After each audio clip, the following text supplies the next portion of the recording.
Oh no, it's not looking good for Diddy Bop. If you haven't heard, Diddy had to step down as the chairperson for Revolt.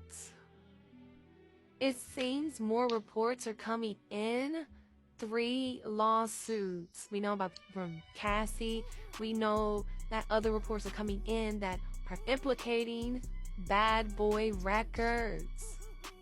So when I first heard this story about him having to step down as chairman, the first thing I wanted to point out to everyone is that Diddy never owned Revolt.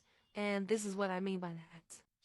See, what happens in the black community a lot of times, we get way too excited about symbolic gestures and symbolism. So, all that black excellence you guys want so desperately, like the powers that be, they know that, and they know that you're gonna fall for anything. So this is what happened in 2012, 2013.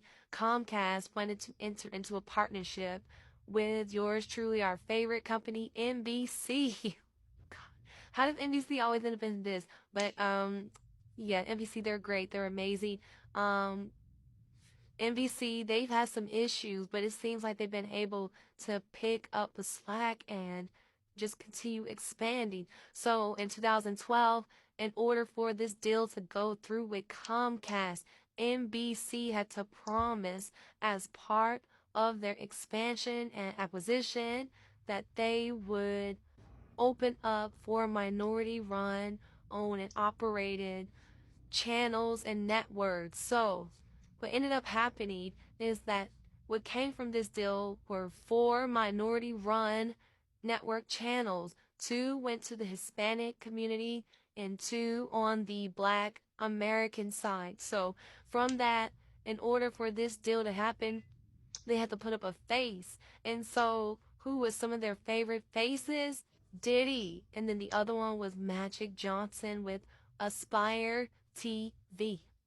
I really like to think because of social media and all these heightened expert conversations that we're having online, that the overall consumer is a little bit more savvy about how these things work.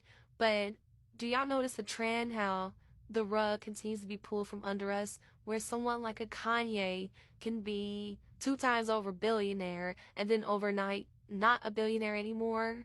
So at what point do we start to have some actual wealth flowing through our communities that's not dependent upon another entity or putting pawns in place as role players? So let me know what you think, because I'm looking at this like Diddy was never really owner of Revolt. I always saw it as NBC, Comcast was the real owner, and he's always just been a face. And that's why when Kanye was no longer a billionaire, it was so easy to put somebody like him in place. Like, let me know what you think, because I'm not buying it.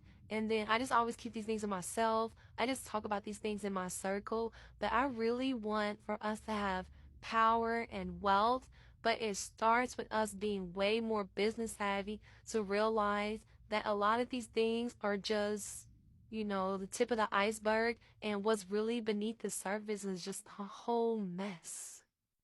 I'm gonna be honest, I think this whole black excellence is just a facade. It's like smoke and mirrors. And so I know we're all interconnected. We're one global business community. So I wish we really wouldn't talk so much about race and in black and white. It's, could be based off of nationality. But as we see, DEI programs are being eliminated on the corporate level. Affirmative action is gone. And unfortunately, sorry, not sorry, Clarence Thomas was right. The U.S. Constitution is colorblind, and the more we continue to make race a factor, the more we end up allowing discrimination against ourselves. So I just want to hear from you guys what you think. But, business minds like me, I never saw Diddy as the owner of Revolt. And I just saw it as Comcast just did what it needed to do. And because of this, I never understood why billionaire Byron Allen was making complaints that, I mean, that's why he ended up losing his case, right? Because you can't say Comcast is racist, because in 2012, 2013, they gave us 4 additional channels, 2 being Hispanic, 2 being Black American. So make it make sense. If it ain't making dollars, it ain't making sense.